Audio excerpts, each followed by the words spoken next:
Hola, ¿qué tal? Esto es A1.8, hablamos de cine. En esta ocasión tenemos que hablar de las películas que están rompiendo en el cine actual. Tenemos que hablar de la película Oppenheimer, del director Christopher Nolan. Y para eso hay que conocer quién es este hombre, qué más ha dirigido y sobre lo que nos da, los mensajes que nos da su filmografía. Y para eso tengo aquí a una persona que conoce mucho de este director, sabe decir muchas cosas, mucho de lo bueno y también mucho de lo no tan bueno que tiene el director, y nos va a ayudar a entender por qué sus películas son buenas y por qué algunas no lo son tanto. Tenemos al crítico de cine, Ángel Peña. Gracias, Fabio, ¿cómo estás? Perfectamente contento de estar aquí y Yo sabes también. que viene con la representación de la película que puso en la fama de muchas personas a Nolan, que fue Sí, la trilogía de fue su Batman. primera gran película así de gran escala. Sí, De- se ganó mucho al público de los fans de los cómics. Ujú, Y esto lo puso a él como, wow, el gran director, el hollywoodense que sabe hacer muchas escenas de acción grandes. ujú. Y de ahí se propulsó muy bien con Warner, que ahora mismo están en divorcio por Sí. el tema de los recursos que pasó con la compañía. Ujú. Eso es un tema aparte, pero Es un tema el aparte. director comenzó como una gran voz prometedora de autor con sus primeras películas, y chin a chin fue recibiendo cada vez mejores proyectos, mejores presupuestos, y ahora está con una película que amenaza con tumbarle el brillo a su competencia, que es Barbie. Tenemos a Nolan. ¿Qué opinas del cine que tiene él? Primero vamos a hablar de lo que la gente conoce, que es Batman, porque la gente no conoce su trabajo más reciente. Y no solo Batman, obviamente, claro, la trilogía de Batman. La trilogía de Batman, que fue muy reconocida en su momento porque cambió más o menos lo que uno entendía lo que era el cine de superhéroe, el género del superhéroe, que era fantástico, escapista, etcétera, etcétera. Y la idea de Nolan era más o menos llevarlo a un nivel más real, ¿verdad? Claro. O sea, el último punto de comparación que nosotros que teníamos con una película de Batman era la película con George Clooney, la verdad. Que La, no fue la de una los pa- pezones pezones en el traje de Batman. Es una película Entonces infame entera. Entonces era el estilo que tenían las películas de superhéroes, así, campy, tú sabes, medio ridículas, caricaturescas de una cierta manera, Sí. más Adam West, menos otra cosa. Claro, esto es una era pre-Marvel. Estamos antes de que siquiera se pensara Sí. en crear un universo cinematográfico. Sí, Y Batman entonces- fue algo que de repente cautivó mucho a la gente, que de repente había muchos más fans de Batman que de Superman. Claro, pero bueno, siempre fue ese caso. No, sí, pero siempre fue en el el caso. cine no había como un monopolio. Era Claro. Superman el más grande por lo que se hizo en los 80, y ahora Batman tuvo ese mismo, vamos a decir, tratamiento de hacer que el superhéroe revolucione. No, y era eso, tratar de llevar más o menos el género del superhéroe más o menos a un tipo de realismo, etcétera, etcétera, que fue lo que al menos se le dijo al principio que fue un aspecto muy positivo para la película, etcétera, etcétera. Y sí, eso obviamente tuvo eco dentro del zeitgeist cultural de la mayoría de las personas, tanto los fanáticos como gente que le gusta el cine, y como todo, a lo de Dios, Dios, y lo del César, César. La verdad que la película, algo que Nolan siempre hace muy bien, es que él trabaja muy bien con set pieces, ¿me entiendes? Que es para mí un set piece en general. Por ejemplo, la primera escena de la segunda película de Batman cuando roban el banco, ¿verdad? Ah, claro, claro. Una Eso- secuencia de acción. Son secuencias, puede ser de acción o emotivas, etcétera, etcétera, pero están muy bien coreografiadas o creadas. La verdad que Nolan tiene muy buen ojo como en términos de dirección y en términos de tiempo, que es algo que obviamente él va a trabajar muchas veces más. Trabaja muy bien con un cierto ritmo de acción, y algo que vemos en Nolan que no vemos tanto en el cine moderno es que él también trabaja mucho con efectos prácticos, ¿verdad? Sí, y se sí, nota, claro, claro. ¿verdad? Cuando un carro se voltea en una película de Nolan, el carro de verdad se voltea. Sí, el ¿verdad? caso más notorio fue un camión que logró voltear en En la la misma película, película. la segunda, The Dark Knight. Batman The Dark Knight. Y el director, él tiene una gran aversión a trabajar con efectos digitales. Digitales. Él trata de usarlo lo menos posible. Y se nota y tiene mucho valor eso, y esas son las cosas que tienen valor de Nolan. Nolan tiene, o sea, en términos de secuencia de acción, y tratar de llegar más o menos como una sensibilidad de cine independiente a un cine ya de taquillero. Eso lo hace muy bien en términos de eso, de la textura, más o menos, de cómo se debería crear una secuencia de acción, etcétera, etcétera. Esto lo vemos en todas las películas de Nolan.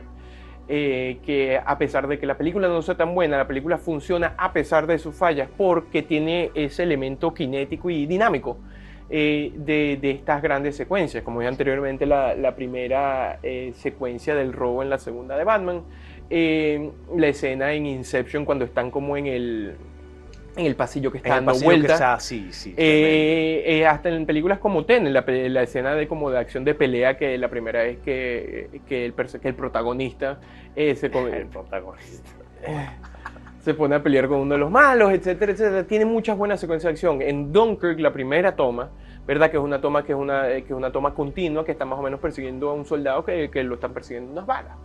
Entonces, sí, él tiene un control muy absoluto como director, al menos en elementos visuales, ese elemento de secuencias de acción.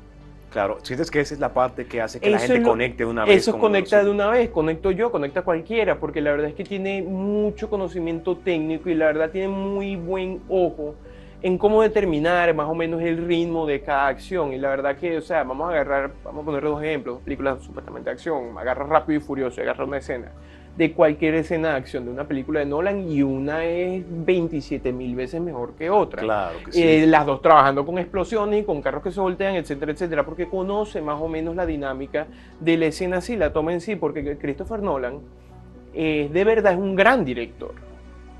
Ahora, el defecto que lo detiene, su que, ancla. No, que es algo que mira, que es algo que muchos fanáticos lo defienden.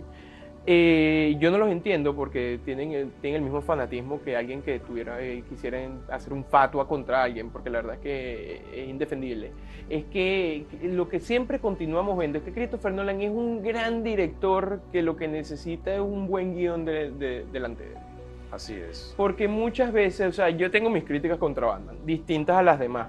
Por ejemplo, a películas como Inception. Ahora, que yo creo que la segunda y la tercera película de Batman son más o menos una defensa a la derecha y al vigilantism y a los elementos de opresión y a la defensa de los billonarios, y cada vez que alguien hace un medio discurso de izquierda siempre lo ponen como el hombre que es un terrorista, etcétera, etcétera. Sí, siempre lo hacen. Por ejemplo, voy a hacer el Dame un caso.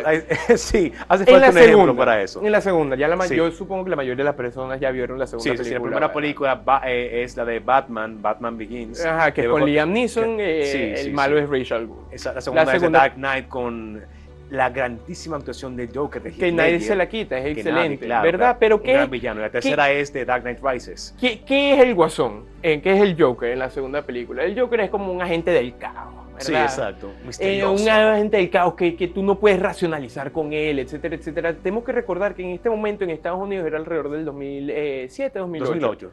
¿Verdad? Es un momento donde, por ejemplo, programas de surveillance, de vigilancia están cada vez más grandes. Esto fue parte obviamente de la incursión de Estados Unidos en Afganistán y en Irak. Entonces estos elementos de vigilancia cada vez eran más grandes.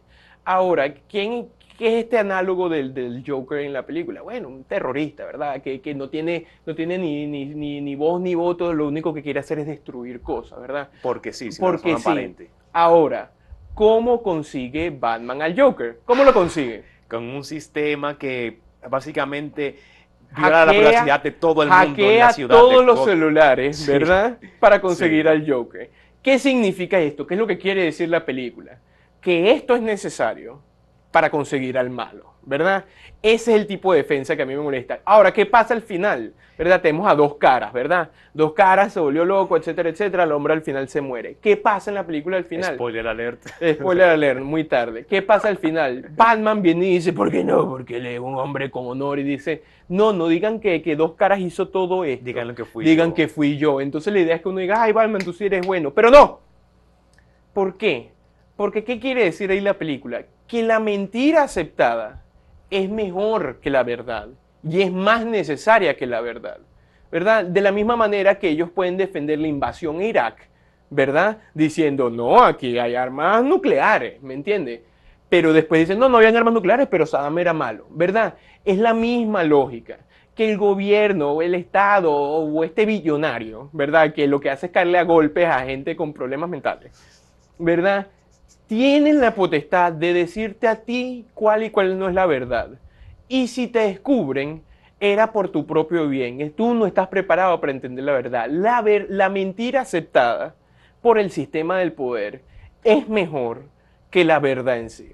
¿Verdad? Wow. Eso es una defensa absoluta a todos los programas de vigilancia que pudiera tener los Estados Unidos en ese Sí, momento. en esa parte de la película, él dice que para justificarse de que un símbolo como Harvey Dent, que en ese momento en la película él era un abogado, Sí, el White Knight. exacto, Sí. el héroe que Batman no podía ser de día, Ajá, y verlo así corrompido por la influencia del mal, que en este caso es el ajá. Joker, iba a ser un daño muy grande para la ciudad gótica. Entonces, Entonces, es mejor que se es mantenga mejor, entonces limpio la y me idea echen la es culpa a mí. mentirle a la gente, ¿verdad? Exactamente, Es sí. mejor mentirle a la gente que aceptar Sí, la verdad. prefirieron mentir a decir que una Claro, autoridad puede ser corrompida. claro, entonces esa es la lógica de todos los sistemas de poder y particularmente en Estados Unidos, como dije anteriormente, inmediatamente después de algo como la invasión de Afganistán y la invasión de Irak, ¿verdad? Que se crean a través de una mentira, ¿verdad? Porque se invade Irak por una mentira, ¿verdad? Pues, simple y llanamente porque dijo que habían armas nucleares, lo cual era mentira. Y después ellos lo pueden excusar. No, bueno, es que la información que tenemos en ese momento, y Saddam Hussein era malo, y bla, bla, bla, y Al-Qaeda, etcétera, etcétera. Claro, pero todo se basa en esa mentira. Y la película te lo presenta como un acto heroico. Eso es una de las cosas malas. La tercera tiene sus otros problemas. No voy a entrar en esa porque entre las tres, la segunda es la más La importante. segunda es la más importante para mí, la más impactante, Sí, para decirlo. y eso no le quita que la película, como dije anteriormente, no tenga grandes secuencias de acción, tenga gran elemento de dirección. Solo que obviamente eso es algo ideológico que yo tengo un problema muy grande con esa película. Y con la tercera también más o menos lo mismo. Bane en una da un discurso que es como si fuera Bernie Sanders que estuviera dando el discurso. Y al mismo tiempo te hacen un contraste de que, no, te vamos a dar la ciudad otra vez a ustedes. Y los que están tomando la ciudad son un poco de criminales, etcétera, etcétera. Diciendo que cualquier tipo de movida hacia la izquierda son un poco de criminales los que se van a adueñar de la ciudad. Reaccionario por todos lados, pero está bien, que quizás eso sea más un problema del género de superhéroes, como sí, más allá de Christopher Nolan. Ahora, Cierto. los problemas de Nolan en sí, ¿verdad? En una película como Inception, ¿verdad? Sí, que es de las más también conocidas por el público, la película en la que la gente en los sueños se mete dentro de otros sueños y que tiene esa temática de dilatar el tiempo, hacer Lo que mismo, mira, el tiempo pasa más lento dentro de un sueño. hablando de temas de Nolan, un tema que le encanta a Nolan, que es el tiempo. El Lo tiempo, utiliza sí, todas las películas de una manera u otra. Y lo que hace muy bien no solo con la dirección así, sino con la interacción que él tiene con sus compositores, ¿verdad? En este caso Hans Zimmer. Sí, sí, ¿Verdad? la Él música de que trabaja él muy tiene bien, siempre es increíble. trabaja muy bien esa idea del tiempo porque parte de la idea de Inception es que en el sueño el tiempo va más lento, ¿verdad? Entonces, ¿qué hace Hans Zimmer? Agarra una pieza musical y la pone más lenta como leitmotiv dentro de los sueños. Eso como en elementos estructurales, eso es muy interesante. Muy O interesante. sea, pasó igual con Tenet, que el compositor Con Ludwig Göransson. sí, él hacía que la música sonara como si estuviera reproduciéndose al revés. Como, Sí, palindrómica. Exacto, Que palindrómica. sí, que se sonaba igual al revés y al derecho. Y eso es algo que tenía que ver más o menos con la temática de la con la estructura película. de la película, exacto. ¿Verdad? Entonces eso sí, eso es muy interesante porque trabaja muy bien esos elementos.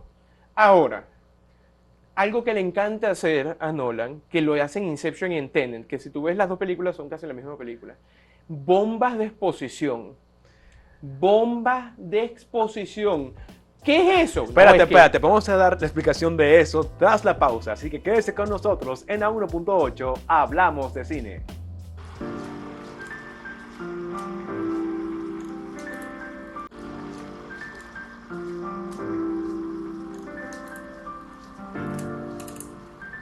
Y continuamos aquí en A1.8, hablamos de cine y del cine de Christopher Nolan. Ángel, ¿qué es una bomba de exposición? Una bomba de exposición es, Sí. por ejemplo, como Nolan quiere decir que está tratando con temas más relativamente complicados, lo cual no es o profundos, no son profundos, son complicados. Son complicados, Y son sí. complicados porque él los hace complicados, ¿verdad? Sí. Creo que es intencional para que la gente vea la película varias veces. porque Claro, mucha gente me ha dicho pero que lo ha hecho. mira, hay una, ¿cómo explicarlo? Él quiere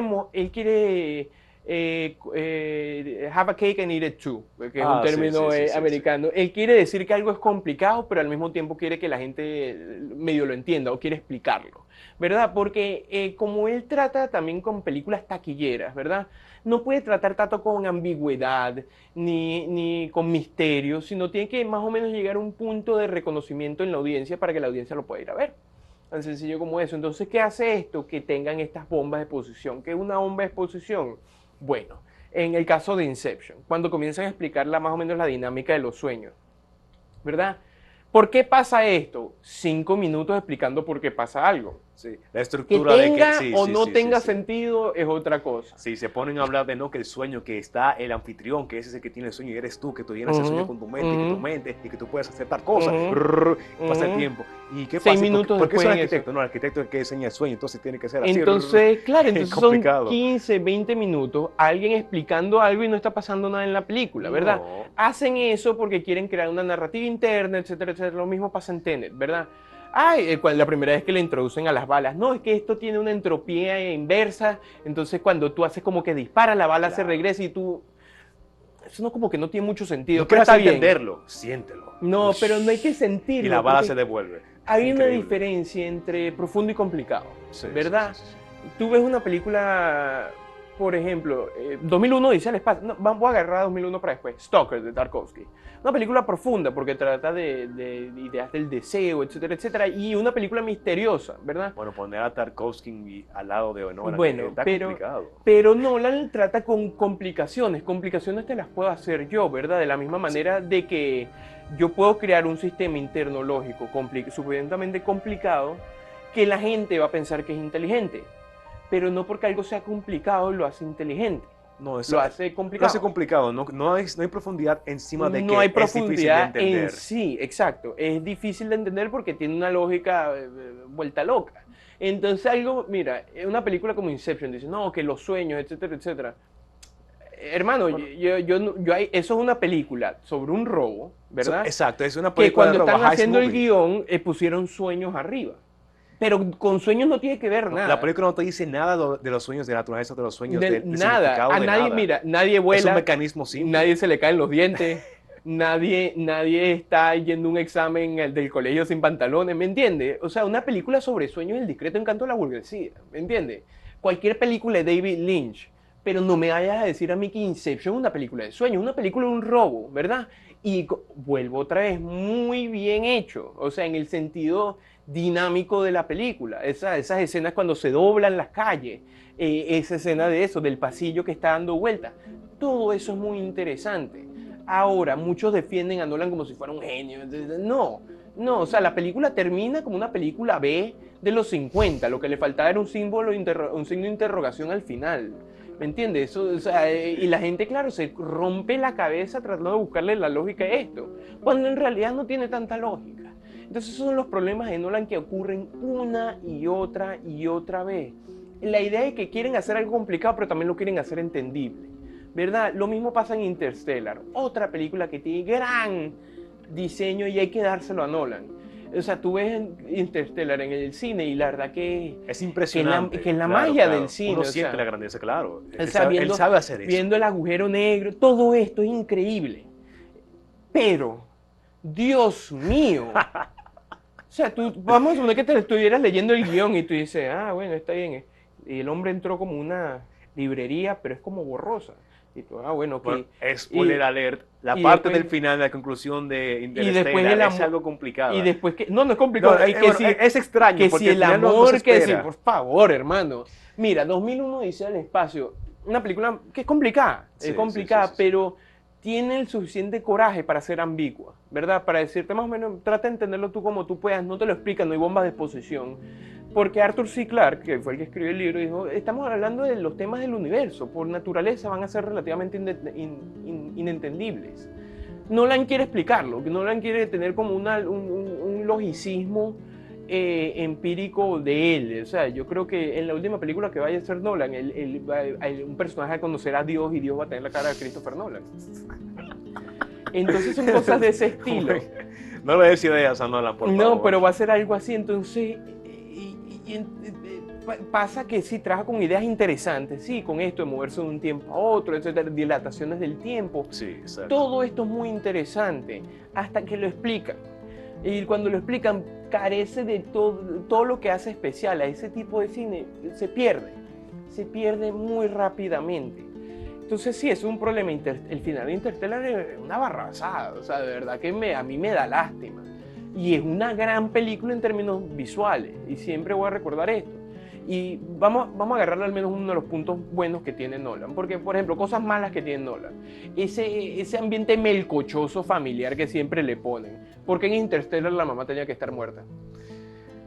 ¿Por qué? Nolan le gusta siempre que el protagonista masculino tenga una esposa que esté muerta o o se esté muriendo. Pasó en Inception, en Tenet ni siquiera tiene novia el protagonista. ¿Por qué? Porque pasa en Batman en la segunda, pasa que la mujer muere. Es un melodrama, tú sabes, forzado. Y es melcochoso y él siempre trata con temas de, tú sabes, de familias, de honor, de sacrificio, que está bien. Hay veces que funcionan y hay veces donde no funcionan. ¿Dónde funciona? En la mejor película de Nolan, que es Dunkirk, ¿verdad? Porque en Dunkirk este sentido del honor, del sacrificio, todo se entiende porque estamos hablando de la Segunda Guerra Mundial, exacto, sí. ¿verdad? Entonces, ¿por qué Dunkirk es la mejor película de Nolan? Porque agarra ideas que a Nolan le gustan, por ejemplo, el tiempo, ¿verdad? Y las simplifica o quizás las destila a un punto que no es que solo es entendible, sino que trata de decir lo que quiere decir de una manera concreta e interesante. En Dunkirk trabajamos con 3 historias distintas, que van a 3 velocidades distintas. Y la composición de Hans Zimmer va también a 3 tiempos de time signatures distintos, ¿verdad? Más rápido y más lento uno que otro. Todas estas ideas se entrelazan entre ellas y funcionan extremadamente bien, sin que me tengan que decir que la Segunda Guerra, bueno, Dunkirk es una playa que está en Francia, y entonces después tenemos otra escena. No me lo tiene que decir, y por eso esa película de verdad es una obra maestra, porque es en el momento donde los 2 elementos de Nolan que funcionan mejor, ese elemento visual y el elemento que le gusta trabajar, que es con el tiempo, funcionan de manera más orgánica. Y por eso yo le tengo un poco de confianza a Oppenheimer, ¿verdad? Porque en estos elementos quizás más naturalistas, quizás Nolan pueda trabajar de una mejor manera esas ideas que a él le gustan. Porque cuando él le dan carte blanche, se vuelve loco. Como pasó con Tenet. Como pasó con Tenet, que no tiene sentido esa película. La película es Nolan en su máxima expresión, pero no de lo bueno, sino de todo lo que él tiene, que no es y bueno. Como digo, es que Nolan es difícil porque es que a pesar de lo sin sentido que era esa película, la película funciona a pesar de sus fallas. Sí, así mismo funciona a pesar de... Eso es lo buen director que es Christopher Nolan. Que a pesar de todo lo malo de esa película, que sí, que la entropía inversa de la bala, perdón, ¿qué me estás diciendo? Entropía de la bala, no. Tenemos un protagonista que no tiene nombre, se llama protagonista. La entropía inversa de la bala que tú y que, pero ¿por qué el futuro quiere matar al pasado donde todo no tiene sentido? Mira, cuando tú trabajas con time travel, con viajes en el tiempo, sí, nunca ganas. Es muy difícil que gane. Back to the Future funcionó. Creo que más ninguna. No, porque todas las demás que le siguieron quisieron copiar Back to the Future. No, y el problema es que estás trabajando con temas ya muy complicados, de paradojas, cosas así. Entonces después la película se cae por su propio peso. Entonces, sí, mira, Nolan, el problema de eso que tiene Nolan es que quiere trabajar con la mayor cantidad de audiencia, ¿verdad? Temas muy complicados, ¿verdad? Donde él quiere también crear una lógica interna que no tiene lógica, ¿verdad? Pero quiere darles... En una película de David Lynch, las cosas no tienen lógica y las cosas no tienen lógica y listo, ¿verdad? Nolan te quiere decir, no, esto todo tiene sentido. Hermano, no lo tiene. Obviamente no lo tiene en tu cabeza porque, bueno, no sé, eres británico, no entiendo. Pero el punto es que sí, en tratar de crear una película para grandes audiencias y con ideas complicadas, no terminas de hacer ninguna de las dos. Y sin embargo, y vuelvo a repetir esto porque es algo que hay que dárselo a Nolan. Gracias a Nolan, ¿verdad? Y al uso de Nolan de, por ejemplo, de 70 milímetros para el cine, etcétera, etcétera. Esa parte del cine todavía sigue viva. Sí, él es el defensor principal de ir a salas de cine, de filmar en celuloide. Él le encanta filmar en el formato IMAX. Y eso hay que dárselo. Eso hay que dárselo, porque gracias a Nolan, una película como The Hateful Eight de Tarantino se pudo proyectar en la mayoría de las salas. Porque Nolan ya había trabajado con, creo que había sido Dunkirk para que fuera 70 milímetros. 70 milímetros, sí. Y entonces eso hay que dárselo. Claro, una aclaración, ese formato, 70 milímetros y IMAX, son formatos de celuloide grandes, gigantes, que tienen una calidad inimaginablemente es como buena. De este tamaño. Sí, díganse, por ejemplo, una película normal, que son 35 milímetros, es más o menos 4 o 6K de resolución. Ya 70 milímetros es muchísimo más grande y hay más que Y se no hay, diga. y no hay tantas cámaras, y no hay tantos proyectores, o sea, es un Exacto, proceso sí, más sí. difícil. Es más difícil, pero la calidad de la imagen es inigualable, No, es la es mejor increíble. que existe. No, Por eso entonces, es tan eso es valioso. las cosas que hay que darle a Nolan, o sea, el uso continuo de efectos prácticos, ¿verdad? O sea, en algo como Interstellar, tú pensarías que todo fuera hecho Por con computadora, computadora. y no lo es. Y no lo es, y eso es algo muy interesante, o sea, que mantiene ese elemento del cine como cine vivo, o sea, del aspecto físico del Claro, cine. en comparación con lo que es formal en la industria actualmente, con Marvel, con Netflix, que buscan hacerlo todo lo más barato posible, lo más eficiente posible, grabar en pantalla verde, grabar en pantalla atrás simulada. Ujú.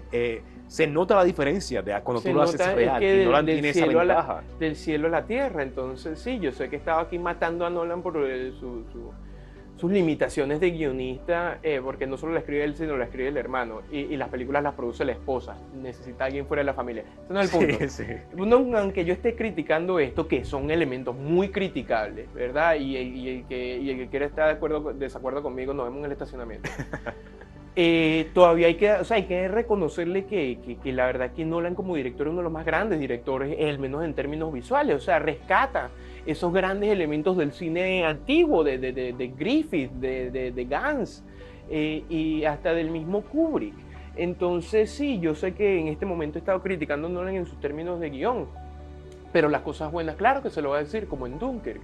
Y yo, mira, en el mundo moderno del cine, donde todos son secuelas, y todos son películas de Marvel, o todos son franquicias, de Guerra de las Guardián de la Galaxias, Galaxia, sí. o Rápido y Furioso, de lo que sea, Mario, o lo que sea. o lo que sea, Sí. en un mundo donde la homogénea reina, un personaje como Christopher Nolan, a pesar de sus miles de fallas, todavía es mucho más importante y hay que ser celebrado, a pesar de que obviamente yo hago las críticas que tengo que hacer. Pero alguien que al menos tiene una visión independiente, una visión única, con sus fallas o no fallas, todavía tiene mucho más valor que cualquier próxima película de Marvel que tú vayas a ver. Cualquiera. De Así aquí es. a un millón de años. Cualquier película de Nolan siempre va a tener más valor, aunque una película como Tenet, que no tiene sentido, siempre va a tener más valor que la próxima película de Spider-Man. Así Y es. eso es así. Ángel, gran comentario. Con ese vamos a tener que finalizar por el día de hoy porque ya no hay más tiempo. Claro. Y un placer de tenerte aquí como siempre. Y señores, será hasta la siguiente semana aquí en A1.8 Hablamos de Cine.